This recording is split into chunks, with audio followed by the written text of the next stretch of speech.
Thank you so much to Phaedrus for supporting me on Patreon. Your generosity really does go a long way.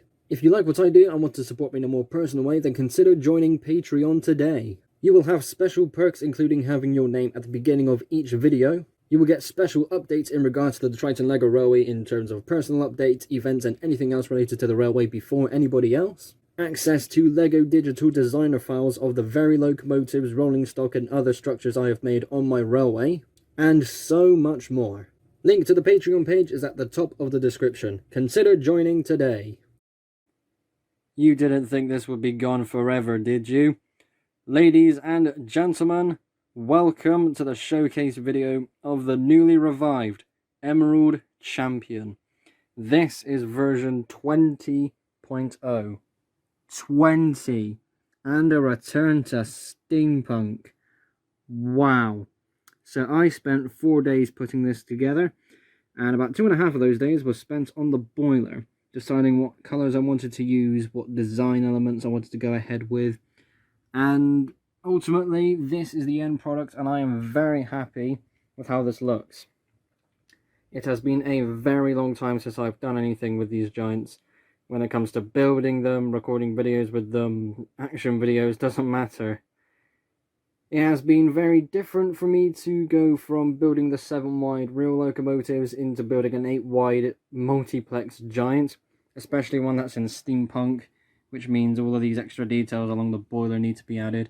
We will go into that later on, but let's just take a moment to appreciate the fact that everybody's favourite giant, the first giant on the Triton LEGO Railway, is back in full force. So why did I decide to bring this back? Well, when it came to scrapping the giants, I was serious about it. I actually thought, you know what, it's time for them to go. It's a bit pointless to have those 4 big engines just taking up space, you know, taking up parts as well, and just not really doing anything.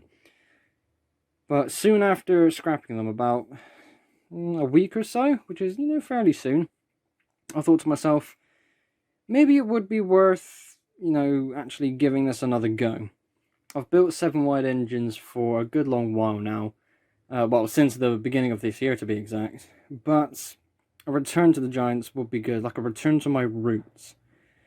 So I went through some ideas and, you know, time went on. It was about October when I started to actually get on and start building this thing. So yeah, after scrapping the giants, which was, I don't know, just a few months ago, a week later I thought, yeah, go on, I'll do that again. Another month or so later, going into October, I thought, right, let's actually make a start, and time went on, actually gathering the parts and just jotting down some ideas. Building things digitally as well, which is something I didn't think I would do, because I very rarely do things digitally. And then halfway through October, we got started. And I've been waiting to do this for December since. So let's actually finally get a good look at this model. I'm going to be shuffling around a lot because this thing is massive. It is 165 studs long. Believe it or not, that's not the longest version of the Emerald Champion. This is second longest. The longest comes in at 170 studs. That was version 17.0. That's actually quite interesting to think about, something almost as big, you know, as what it was previously. It's quite good for consistency. Now then, going back to Steampunk had an interesting challenge, because every now and then I do Steampunk, and also creating that unique design of Steampunk is a bit tricky because there's so much busyness going on for this Steampunk aesthetic. How do I pull it off? So I started off at the front and kind of got the wheels out of the way in particular, because I thought, okay, if I could decide and kind of settle on what wheels I'm going to use, I can just go from there. So I'm using these standard size drivers, and there's a few little bricks that are being used above the drivers. You can see those 1x2 tile pieces and some round pieces. You can kind of see them. They are tucked away behind the antenna, which is what I'm using as part of the cylinder detail. But they are all there. It's just extra pieces to add to that busyness. But it all kind of cuts off when you look at the front. It's just one big square box. And if I'm going to do that there, I may as well stay consistent, so you're going to see that in the cab section later on. But inside, it takes some inspiration from a past version of Big Red, just to take the smokestack out. I may as well show that off. For past giants, I had 2 smokestacks made, and in the formation of this model, I decided to just put them together. Nice and big. Looks quite good. So yeah, back to this. The funnel is a nice large cylinder kind of going through here. These are basically smoke deflectors. We've got the large buffers that I originally used for the Fallout locomotive, and again was used on a version of Big Red. Got some lights and the nice tall pipe here for the whistle. This arch grey tile here is just there for decoration's sakes. It would say something like a Special Express or whatever. But yeah, it looked so much nicer than just not having anything there at all. The funnel, going back to that, is a nice tall one as well as a bit of a long one. And I think that's a good thing for me because I can get away with adding more of the white bricks to turn into this big smokestack. And sticking that in there makes it look really good. Using these slope bricks as well, I think, was a good idea. There's a fair whack of these dotted around the locomotive. So time to move it forward. Ready? Look at this. Oh, so good to see a massive engine move again. So going along the side of the boiler on the lower half, we have all of these pipes, all of these special shaped bricks. Now, this was a selection of bricks, in particular the sort of dark silvery bricks. These were going to go towards another Lego train, which ultimately didn't happen. And since I had loads of these left over, I thought, you know what, this will be a perfect opportunity to put them here. And that's what kind of led this into being a steampunk build. Along the top of the boiler, we can see more pipe work, just some more interesting shapes being used and thrown together. Lots of small pieces as well. Those are 1x1 circular tiles. Some exposed studs in some cases, but that's not a problem because of how the overall locomotive looks. So when you look at the front boiler, it is a 6884. Now, if you just look at it like this, just cutting off the first tender there, it kind of looks like a weird tank engine. And for a day or two, I just left it as is because that actually looks really cool. I think it's mainly because of how I shaped the roof of the cab here. So having a few of these pipe pieces left over, I decided to use them, just throwing them in a random space. It's nice to add some more busyness and break up that big black box. And also up top here, you can see the roof kind of has 2 layers. That's so this top layer can kind of match how it can sort of fit well with the top of the boiler. And the lower half here is actually for the cab crew. Now all of the units are connected together through Technic pieces, as you can see there. Taking them off is possible, but a little bit tricky. So for the sakes of this video, I'm not going to take them off, especially since I want to be able to move the entire engine backwards and forwards during this video. So when it came to doing steampunk, I also thought to myself, there's got to be some kind of realism to this. Yeah, right. But I thought, how could I actually redo this in a way that could make a little bit of sense? So I was speaking to the LNUR guys, and they said, you know what, let's just have a nuclear reactor in there where the firebox would be. And it's actually kind of genius, you know. Apparently I'm not a nuclear physicist or engineer, so I'm just going off what the other team said. So if they're lying as well, you can point and laugh at them for not knowing this. But nuclear reactors, according to them, again, produce steam. And with how a nuclear reactor works in comparison to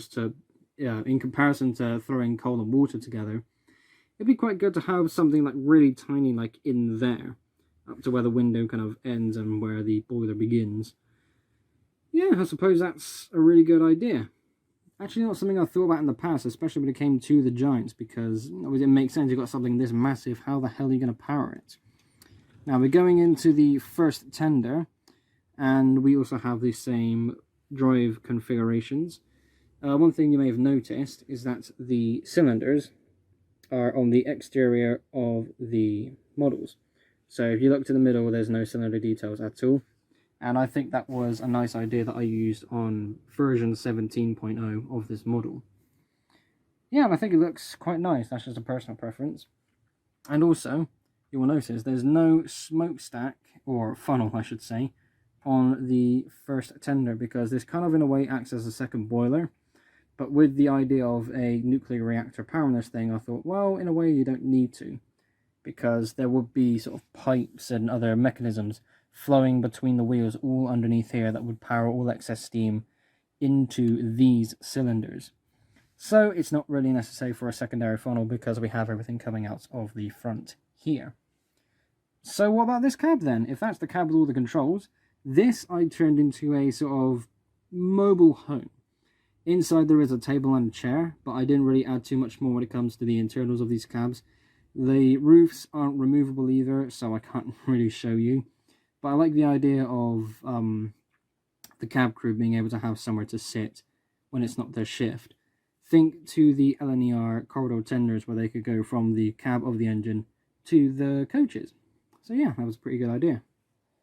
The coal bed is massive. I think this is the biggest coal bed I've made for any of my engines rather. I have no idea how many bricks are there. If you want to pause the video now and give it a go, help yourself I suppose, because it'll be interesting to see how many people get it in the comments. So moving forward, just up to where the track is about to end on that end, we have the water tender, or what should be the water tender because things are weird and this is steampunk.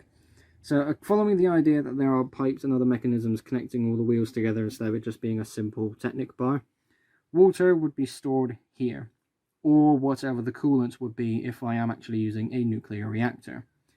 So this also takes idea from other giants. If you think to Big Red in particular, one of the later versions, I think it still kept it until the end, was these two water barrels. And in case somebody is wondering why I'm going with the shape, I got to this point and realized I ran out of dark green. I'm not going to buy any more dark green, I'll just make a funky design. There's also these sort of gate pieces here, just for the sake of breaking up the blandness of this lower level. Some more pipe work and some more interesting shaped bricks. And yeah, I mean, that's pretty much it. There's more of these gate pieces along the side here. I had 2 bags of these. When I say bags, you know the sort of big bag you get when you make a bricklink order. When I was scrapping my giant, I had loads of these, and still have loads of these. So yeah, it was nice to put these to use. Another good thing was having this sort of bottom layer you can see here in black, so it can match the floor level of the other tender. It's a bit difficult to see because of the lighting, but it does match, as well as the green walls here. Yeah, I think that ultimately came out really good. And amazingly, that's pretty much it. Just about to ding 12 minutes, and that's Emerald Champion done. I was expecting this to be a 20-minute video. So, yeah, I mean, that's pretty much it. Look at this thing. It's huge. It's steampunk, and it's back. That's the most important thing. That's the only thing people care about. It is back. When I made that poll months ago saying, should I scrap the giants? There were a few people who were not happy that despite the majority voting for them not to be scrapped, I still went ahead with it anyway. One thing I want to explain with that is, whilst I have put these on YouTube for your viewing pleasure, the models are still mine. If I actually want to go ahead and scrap them, I will do so. And as time went on, I thought, you know what, I actually want to go ahead and do so because they were taking up space, they were taking up bricks that I knew I could use for other models, so that's why they went. It was a bit unfair to go against the votes, but at the same time, the reasons just mentioned are perfectly valid. If I was going to bring back one giant, it had to be the Emerald Champion. So there we go, version 20.0 graces us with its glory, that's the word. Nearly had a brain fart. Thank you all ever so much for watching. Be sure to like and subscribe if you haven't already. I will see you all in the next episode. Bye.